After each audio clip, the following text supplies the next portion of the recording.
Préface à la logique et aux catégories d'Aristote par Jules Barthélemy Saint-Hilaire, suite. Quel est donc le vrai caractère des catégories et doit-on les renvoyer à la métaphysique ? Il doit être hors de doute que retrancher des catégories sous ce prétexte ou sous un autre, c'est mutiler non pas seulement l'organon, mais encore la logique.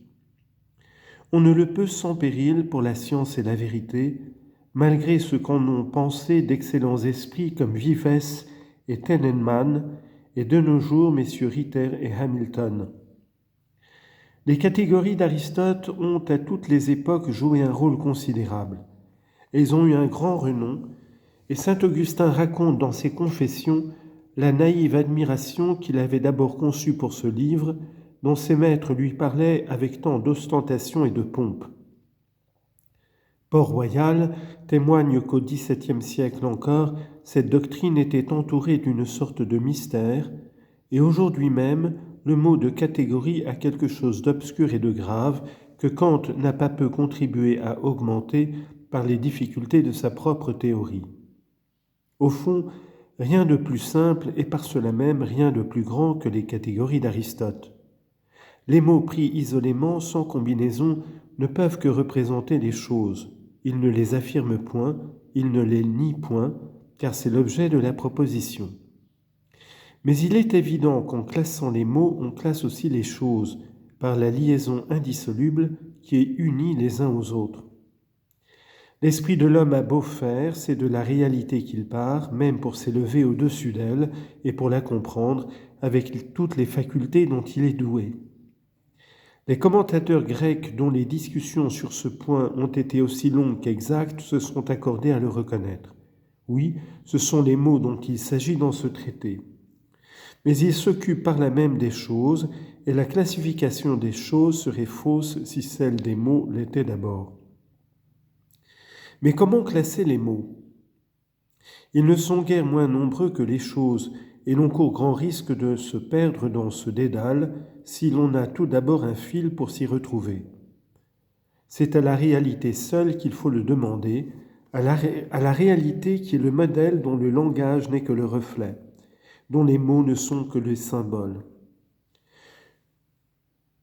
Que nous présente la réalité ? Des individus, rien que des individus existant par eux-mêmes et se groupant par leur ressemblance et leurs différences sous des espèces et sous des genres.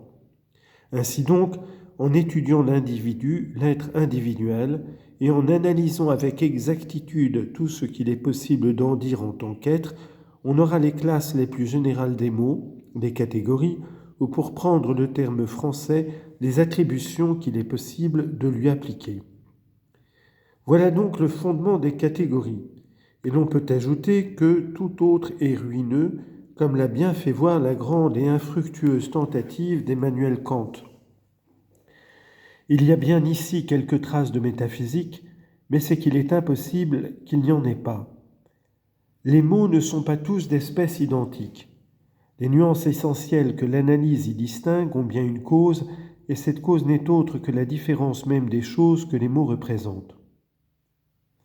Il faut donc, même pour construire la logique pure, aller jusqu'à cette partie de l'ontologie sans laquelle la logique elle-même ne serait pas, et c'est là ce que fait Aristote, et c'est là ce qui fait qu'Aristote ne place pas seulement les catégories en tête de l'organon, mais qu'il les retrouve et les discute encore dans la métaphysique, dans la philosophie première ou science de l'être.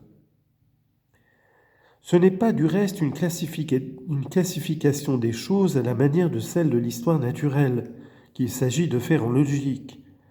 C'est une simple énumération de tous les points de vue, d'où l'esprit peut considérer les choses, non pas, il est vrai, par rapport à l'esprit lui-même, mais par rapport à leur réalité et à leurs appellations. Au vrai, Aristote classe les idées, comme l'a très bien dit M. de Rémusat. Or, il distingue ici 10 points de vue, 10 significations principales des mots. Et la première, quelle est-elle ? C'est celle-là même qui exprime l'existence, la première chose sans contredit que l'esprit découvre et observe dans l'individu, dans l'être quelconque qui tombe sous son regard. La catégorie de la substance est à la tête de toutes les autres, précisément parce que la première, la plus essentielle, marque d'un être, c'est d'être. La substance précédera donc, et de toute nécessité, toutes les catégories. Cela revient à dire qu'avant tout, l'être est, l'être existe. Par suite, les mots qui expriment la substance sont antérieurs à tous les autres et sont les plus importants. Il faut ajouter que ces mots-là participeront en quelque sorte à cet isolement et que les individus nous offrent dans la nature. Ils seront en eux et pour eux comme les êtres, les individus sont en soi et pour soi. Mais de même que dans la réalité, les individus subsistant par eux seuls forment des espèces et des genres, qui ont bien aussi une existence substantielle, la substance se divisera de même en substance première et substance seconde. Les espèces et les genres ne peuvent être sans les individus pourraient être sans former des espèces et des genres. Les mots qui représentent les individus ne pourront jamais que se servir à eux seuls, ils ne pourront servir à d'autres mots, c'est-à-dire en être les attributs. Les mots, au contraire, qui représentent les espèces et les genres, ne sont pas en soi et pour soi. Ils servent à la substance première, aux individus, c'est-à-dire qu'ils peuvent leur être attribués.